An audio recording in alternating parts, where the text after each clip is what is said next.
He is looking forward to dash me, এখানে answer seeing হবে। এর কারণ হলো look forward to with view to be or get use to prefer to, হ্যাঁ, এদের পরে ভার্ব ওয়ানের সাথে আইএনজি যুক্ত হয়, এই কারণে টু এর পরে সিইং হয়েছে।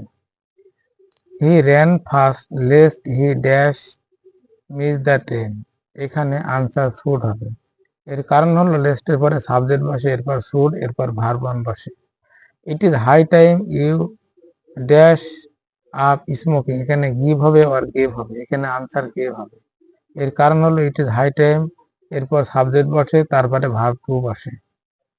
হি ওয়াজ ড্যাশ ফর মার্ডার, এখানে হাং হবে আর হ্যাংড হবে, এখানে আনসার হ্যাংড হবে, এখানে ইডি যুক্ত হবে। এর কারণ হলো হ্যাং মানে ঝোলানো, হ্যাং হাং হাং, কিন্তু হ্যাং মানে একটা ফাঁসি দেওয়া, ফাঁসি দেওয়ার ভার্ব থ্রি হলো হ্যাংড, অর্থাৎ ইডি যুক্ত হবে। One of my friends dash a lawyer, এখানে ইজ হবে, আর হবে না হ্যাভ হবে, এখানে আনসার ইজ হবে, কারণ সাবজেক্টের আগে ওয়ান অফ বসলে ভার্ব সিঙ্গুলার হয়, এই কারণে ইজ হবে।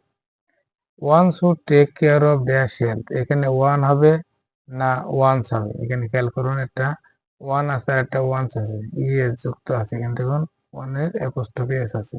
এখানে ওয়ান যুক্ত যে কোনো বাক্য যখনই আসবে পরীক্ষায় তখন এস যোগ হবে, ওয়ানের সাথে অ্যাপোস্ট্রফি এরপর S. I dash to meet you ever since I read your first novel, এখানে হোপিং হবে আর হ্যাভ হোপড হবে, এখানে হ্যাভ হোপড হবে। এর কারণ হলো সিন যুক্ত বাক্যে মনে রাখতে হবে আগের অংশ প্রেজেন্ট ইনডিফিনিট বা প্রেজেন্ট পারফেক্ট টেন্স হলে এর পরের অংশ পাস্ট ইনডিফিনিট টেন্স হয়, আর আগের অংশ যদি পাস্ট ইনডিফিনিট হয় তাহলে পরের অংশ পাস্ট পারফেক্ট টেন্স হয়। অ্যাজ ইফ এবং অ্যাজ দো যুক্ত বাক্যগুলো কিন্তু এই সিনস এর মতো, তবে পাস্ট ইনডিফিনিট টেন্সের ক্ষেত্রে অ্যাজ ইফ বা অ্যাজ দো যুক্ত বাক্যে ওয়াজ এর স্থলে ওয়্যার বসে। যেমন he behave as if he dash mad, এখানে ওয়াজ না ওয়্যার, এখানে ওয়্যার বসে, এর কারণ হলো এই যে অ্যাজ ইফ আছে। এখানে দেখুন হি behaved as if he had been mad হয়েছে, এর কারণ হলো এখানে দেখুন ইডি যুক্ত আছে, সাবজেক্টের পর ইডি মানে পাস্ট ইনডিফিনিট টেন্স, তাহলে এরপরে অংশ পাস্ট পারফেক্ট টেন্স হবে, এই কারণে হ্যাড বসছে আর এখানে ভার্ব থ্রি বিন হয়েছে, অর্থাৎ ওয়াজ ওয়্যার এর ভার্ব থ্রি হলো been. He pretends as if he knew everything, এখানে দেখুন অ্যাজ ইফ এর আগে প্রেজেন্ট ইনডিফিনিট, এই যে এখানে নো ভার্ব নিউ হয়েছে, 2 নাম্বার হয়েছে। আবার এখানে দেখুন ইডি সাবজেক্টের পর পাস্ট ইনডিফিনিট, এখানে হচ্ছে পাস্ট পারফেক্ট টেন্স।